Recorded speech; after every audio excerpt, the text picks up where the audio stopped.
রান্নাবান্নায় আপনাদের সকলকে স্বাগত জানাই। আজকে আমি আপনাদেরকে আলু দিয়ে একটা অন্য ধরনের রেসিপি করে দেখাবো। আলুর দম তো অনেক খেয়েছেন, আজকে চলুন একদম অন্য ধরনের আলুর দম করে দেওয়া যায়। যেহেতু শীতকাল পড়ছে, শীতকালে কিন্তু 5 টাকায় অনেকটাই ধনেপাতা পাওয়া যায়।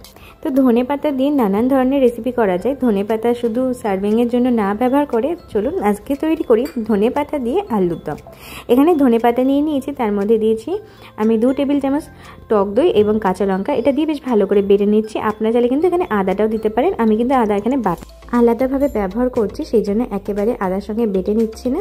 এখানে আমি সর্ষের তেল ব্যবহার করছি, অবশ্যই সর্ষের তেল ব্যবহার করবেন, দেখবেন স্বাদটা কিন্তু বেশ ভালো আসবে। আর তারপরে দিয়ে দিচ্ছি এখানে জিরে ফোড়ন।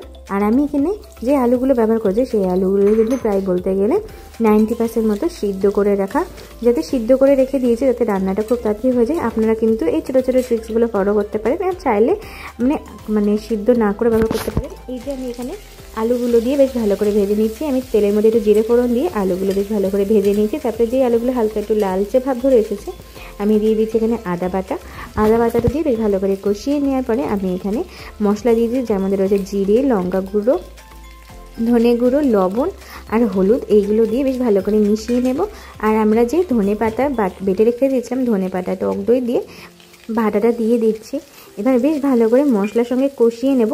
আমার যেহেতু এখানে আলুগুলো কিন্তু যেহেতু সিদ্ধ করা, সেই জন্য কিন্তু এখানে আমার আলু কষাতে বলুন বা মশলা কষাতে খুব একটা বেশি সময় লাগবে না।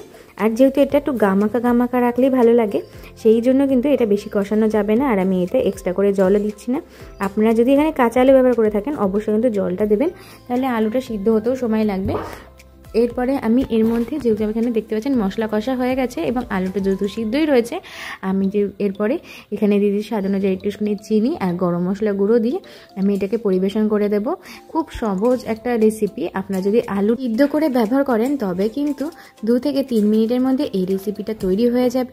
যদি তাড়াহুড়ো থাকে অবশ্যই কিন্তু এই রেসিপিটা ট্রাই করে নিতে পারেন। রাত্রেবেলা শোয়ার আগে আলু সিদ্ধ করে রেখে দেবেন এবং পরের দিনে সকালবেলা উঠেই সহজেই তৈরি করে নিতে পারবেন। ভাত দিয়ে খাওয়ার জন্য হোক বা টিফিনে পাঠানোর জন্য হোক, সহজ পদ্ধতিতে আলুর দমের নতুন রেসিপি ধনেপাতা দিয়ে। আশা করছি আজকের রেসিপিটা ভালো লেগেছে। ভালো লেগে থাকলে লাইক, কমেন্ট, শেয়ার এবং সাবস্ক্রাইব করে পাশে থাকবে।